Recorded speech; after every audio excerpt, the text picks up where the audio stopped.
Welcome to the Industry 4.0 podcast with Grantek.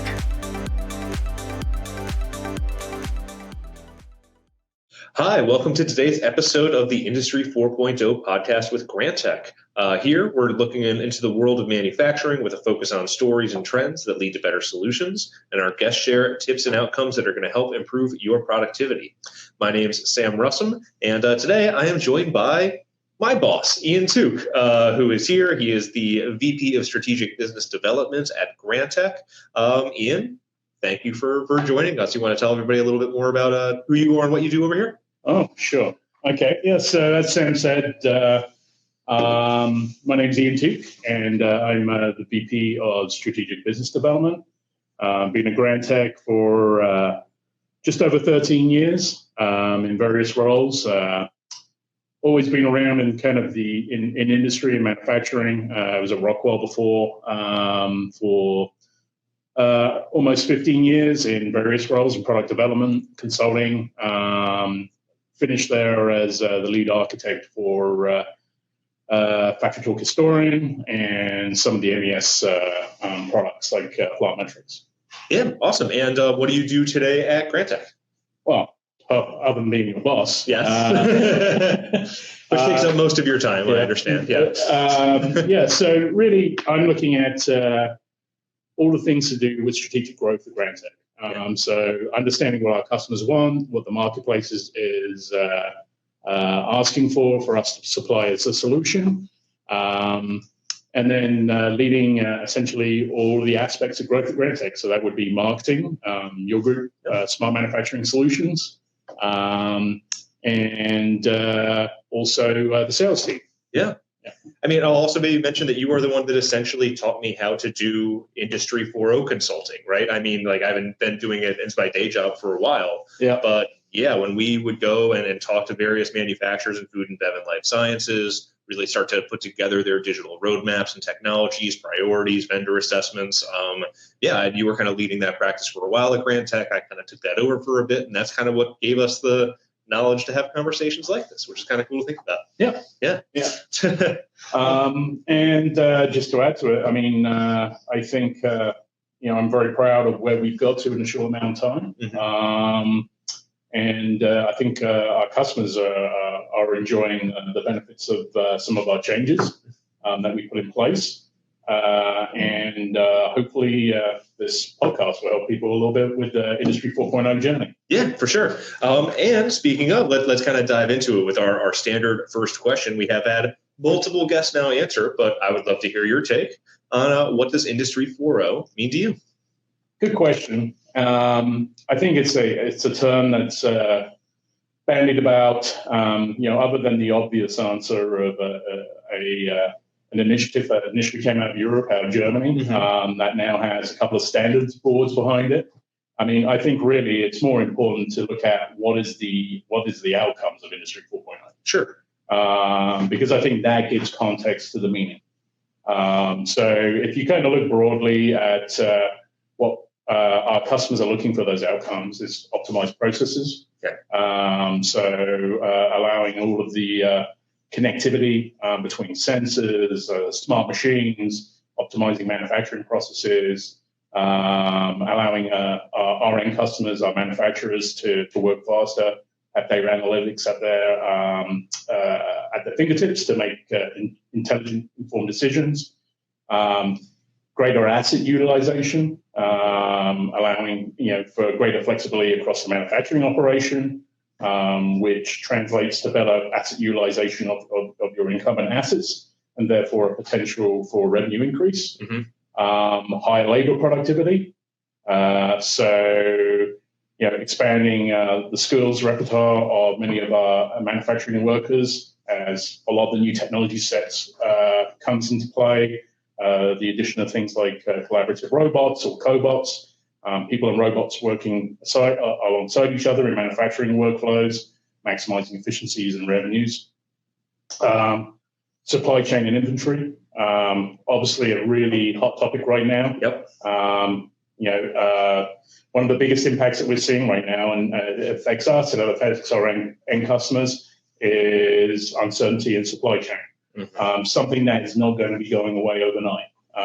We're going to be dealing with shocks in the supply chain for a very long time, and I think that Industry 4.0 and the addition of IoT and getting that data back allows us to more closely monitor those supply chains, understanding where there's going to be constrictions in the supply chains, and hopefully it gives us the ability to make smarter decisions around sourcing those components and building things. A lot of our suppliers right now, our vendor partners, are very impacted by supply chain shortages and material shortages, which affects our end customers. And also when our end customers' operations are also affected, they can't make the products to get to the marketplace. So supply chain and inventory is going to be a big positive outcome for implementing an Industry 4.0 standard or roadmap. Yeah, well, and you hit on something interesting, I think, in your answer, which is I think you're describing manufacturing challenges that have been around forever, right? We always want to get more out of our assets. We always want to make sure that our workers are better trained and doing their jobs more efficiently, supply chain, things like that. A lot of it's just kind of taking new digital technologies to make continued improvements in a lot of those areas. And the supply chain one's a really interesting topic too, right? Because it's funny, we talk about supply chain in two contexts, like kind of in the same sentence half the time as we're talking about it for our work, because our jobs, the work that we do, is affected by shortages of the supply chain. And when we can't do our jobs, factories can't make things, which cause other shortages of the supply chain, right? Yeah, exactly. And it's just, one of the things that hasn't come up a lot really is kind of talking about how much Industry 4.0 can lend to more flexible manufacturing too, right? That's really a lot of what we're talking about as far as solving these supply chain issues. It's I don't have just one factory that all it makes is this one widget. And if that factory goes down, I can't get that widget. We have multiple places. Yeah, right. And I think it's really giving the manufacturer the ability to pivot and having the data and the intelligence to make that pivot. I think it's kind of interesting. We're in a much more consumer-driven marketplace right now. So manufacturers want to be more reactive to what the consumer trends are. And Industry 4.0 and the specific technologies and the data that provides allows manufacturers to make much more quicker pivots around product design, changes of product design, product introduction, and gives them the flexibility to be a leader in this space. Yeah, I mean, think about, early in the pandemic when people were all talking about we're going to convert all these car factories over to making ventilators, right? Yeah. That's a conversation that couldn't have happened 30 years ago, 40 years ago, right? Like that's exactly wouldn't have happened. Yeah, for sure. So good conversation around Industry 4.0. Let me kind of pivot over towards what do you see as the biggest challenges that manufacturers are facing today? Where, on that more strategic outlook, where do you think those biggest challenges are going to shift over the next few years? And how is all this technology going to be able to help them out? Okay. Well, I think we just touched on probably one of the biggest ones, which is supply chain. Yes. So I don't think we need to go there. But that probably is the most immediate and ongoing issue that we're going to have for quite a while. So that's an obvious one to talk about. But there's other challenges, skilled labor. If you walk any of the manufacturing plants of today in North America or pretty much anywhere else, you'll see a workforce demographic. It's very obvious when you go in there. The age of operators, the people that are running these machines, running the manufacturing process, are kind of the same age demographic as me. Yes. So, and a lot of the time, those people are what I call MES on legs. Yeah. That, when a customer says to us, we don't have MES. Yes, you have MES. It's just that you don't have it enshrined in technology, in process. Those people are your MESs. So skilled labor, right? People are going to be leaving the industry. How do we capture that? How do we capture that knowledge and retain it with the industry? And get a better return on that knowledge that's been built up over many, many years. Especially since so many of the people that are coming in and replacing them are non-permanent workers a lot of the time, right? Yeah. There's a lot more temps, I think, in manufacturing these days. The idea of hiring some person who's really going to work on a line or in a business area, in your plants for 10, 15, 30 years. Yeah.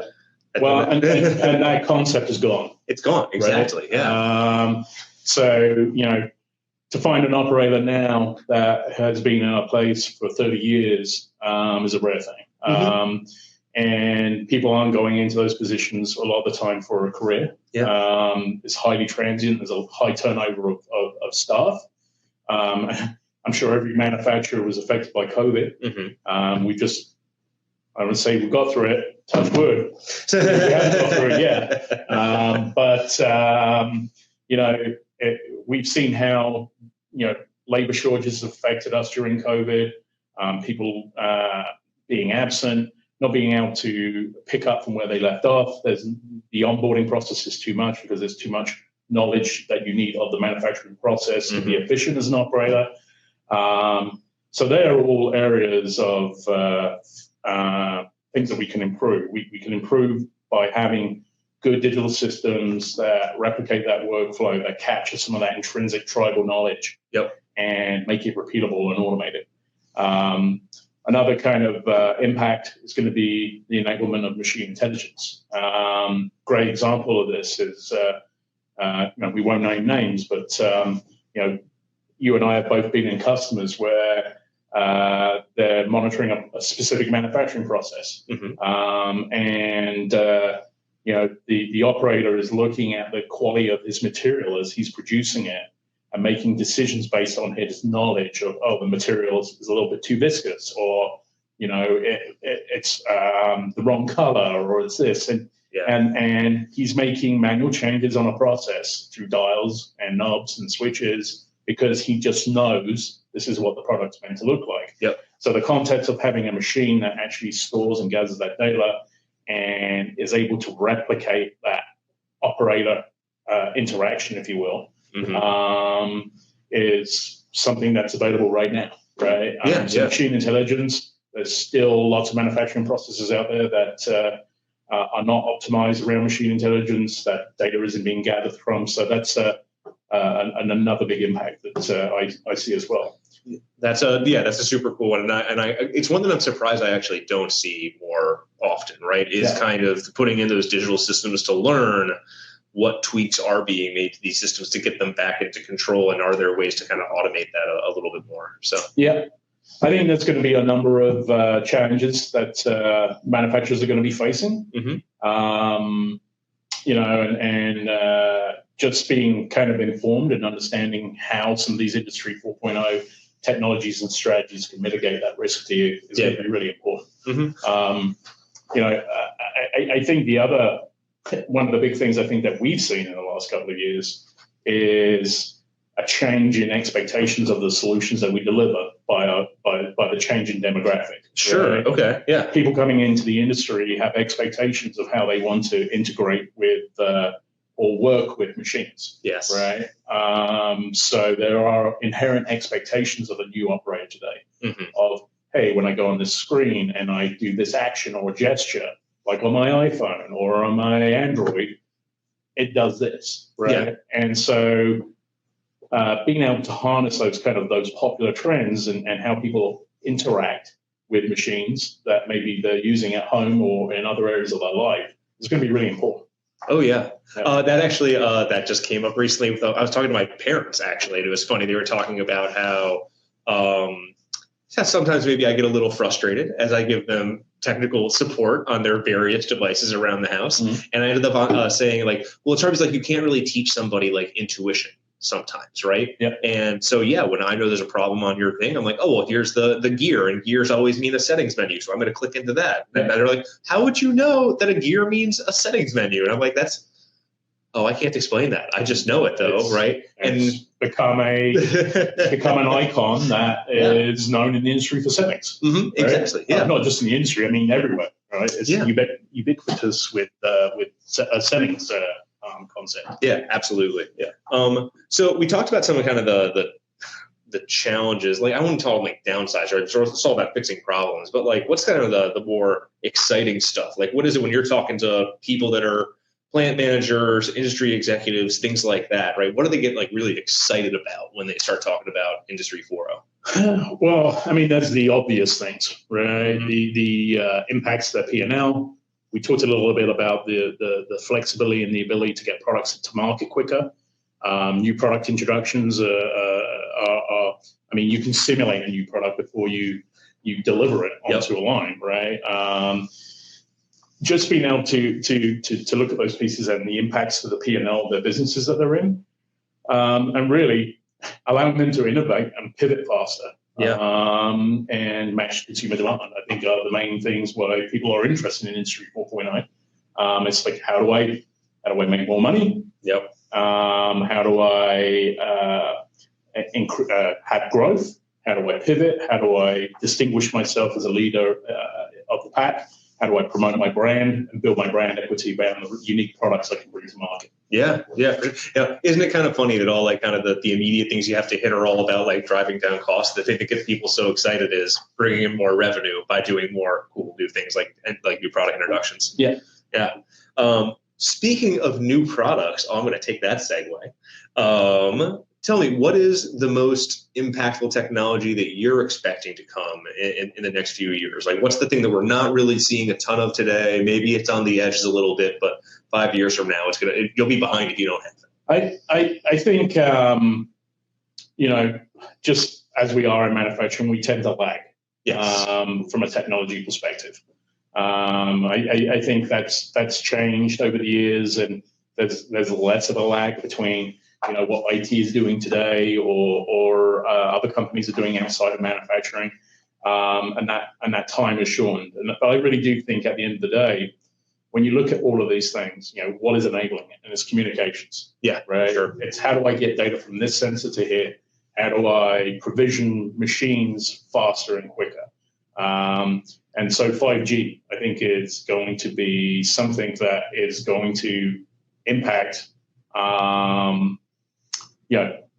essentially getting this data back in to analyze. I think 5G. If you look at the speed of 5G, the reliability, the latency of it, reduced energy usage, and connectivity and availability of those chipsets, and then allowing them to embed them into intelligent devices.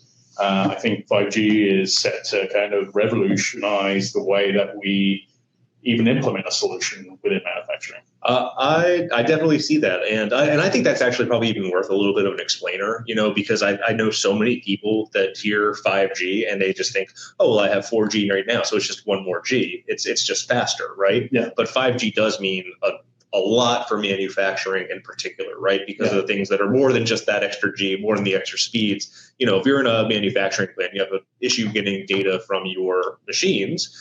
It can be, especially if it's an older plant, a big infrastructure project to get all that together, right? You have to lay cable, you have to lay fiber, you have to have all these physical runs. Wi-Fi is generally not thought to be reliable enough to kind of do a lot of this stuff, and even that requires infrastructure, right? So 5G is really cool because there's real chance that can kind of go through those thick concrete walls of some of these plants, that you can actually do this IoT infrastructure around. But it's also really cool because you don't do 4G in a plant right now because you don't really do 4G private networks. But I know that for 5G, I'm pretty sure that's a thing where there's going to be more private networks. I just have a 5G communications hub in my plant. You're going to be using 5G like Wi-Fi. Yeah, exactly. So, and because of the way that 5G is architected, it really does lend itself to it's a force multiplier to all the other technology sets that kind of lay on top with Industry 4.0. Yeah, totally. So, it powers basically, it would power, because of the low latency, artificial intelligence. It allows you to take advantage of things like augmented reality. Yep. Where maybe the HMI of the future, the SCADA of the future, is not so much an engineer designing screens for you, but maybe there's a concept of where you can take your tablet, point it at a device, and it self-identifies. Oh, yeah. So it tells you, hey, I am a machine I'm a wrapper, I'm a case packer, and I'm running at this performance and this speed. Here are my top 3 breakdown faults, right? Yep. And I haven't gone in there and said, I'm going to design a screen to represent this machine this way. It's just picking up on that and saying, yes, I recognize that as this wrapper in this location at this place, and this is the speed it's running at, and I'm going to bring you all the pertinent information around the operation of this particular machine. Yeah, for sure. That's a super cool idea. So on our last episode, we asked Kevin McCluskey out of Inductive Automation what Industry 4.0 question he wanted answered, and he had a great one, which is, what do you see as one of the biggest blind spots as people are looking at Industry 4.0? Yeah, it's kind of interesting because I don't think there's just one. Sure, I said the biggest. So I think it's the trivial understanding what the outcome is and how you're going to leverage it. Right? Obviously, the want to have AI and machine learning, like a lot of customers ask us about, isn't as simple as throwing a bunch of data and having some sort of AI algorithm looking at it and saying, oh, go do this, right? So how are you going to interpret that data? How are you going to leverage it to actually get to where you want to affect your P&L or to manufacture faster? Or what programs do you put in place based on these data sets? I think that's a big piece around Industry 4.0. So it's understanding the outcome. So put another way too is not jumping the technology and then trying to find a problem to solve, right? Yeah. It's kind of like we've all had these experiences where we've delivered solutions for customers that have asked for OE, an OE performance management system. Yep. And just by the fact of implementing a performance management system does not mean that you manage your performance. Yes, exactly. Right? Yeah. It means that you've monitored it, and it gives you a starting place to have a program of continuous improvement to use that data to make intelligent decisions around your manufacturing process. Yeah. Right. So, a lot of the time people talk about technology, they get lost in the technology. What technology do we need? How am I going to gather all this data? And they don't think enough about, okay, once I've got this as an outcome, what am I going to drive as an outcome with this data? Yeah. Right. And so it's really understanding that you need a strategy to leverage this Industry 4.0 investment that you make. Yeah, I mean, and we do that a lot as we're doing kind of, and you mentioned OEE, right? A lot of our MES projects we're doing in a more agile fashion now. Yeah. Because those user stories that are kind of a part of that agile process are I think, help challenge our customers to think about what it's going to be like once this process is installed, right? Yeah. It's the whole user story, right? It's going to be, as a blank, I need to blank because blank, right? So you're talking about all these different users of the system, and you're talking about, like, again, you're like really thinking about, once this is all said and done, I have this and it's working perfectly, who's using it for what, right? Yeah. And that's just super valuable. And if you can't, if you're struggling to think of some of those answers, then maybe you're barking up the wrong tree, right? Yeah. Who are you empowering? Yeah. I mean, it's really important to understand. I think the other big part of that blind spot as well is underestimating the journey. Sure. And underestimating what it's going to take to get there. Mm-hmm. And I mean not just technology and infrastructure. I mean people and process. Yes. Right. So who is going to help you on your journey to who are the stakeholders within your team that you need when you're creating an Industry 4.0 strategy? Yeah. Right. Do I need someone from quality? Do I need someone from operations? Do I need the plant manager? Do I need an operator stakeholder? Making sure you've got the right people at the table that are helping you shape and form the direction around your strategy. Mm-hmm. And then, there's a lot of, we talk about Industry 4.0, but there's still a lot of manufacturers out there that have kind of at the early stages of Industry 3.0. Absolutely. Right. Yeah. And,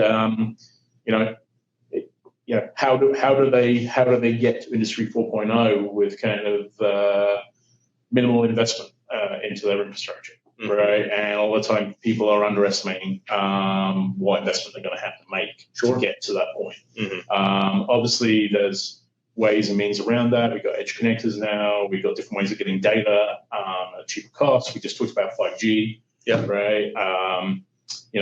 They're all going to help with those infrastructure issues, but it's still a big it's still a big task to understand where you are now and where you want to get to, and what is your roadmap to get there. Yep, absolutely. It's a lot of what we end up doing. Yeah.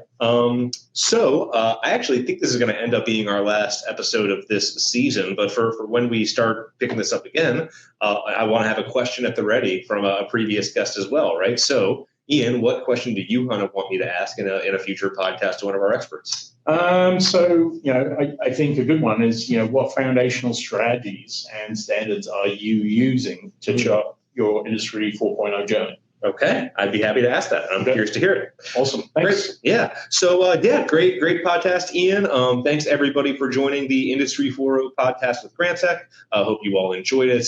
Ian, really great insights. Again, I get to talk to you about this stuff all the time, but it's good that everybody else kind of gets to hear the conversation this round.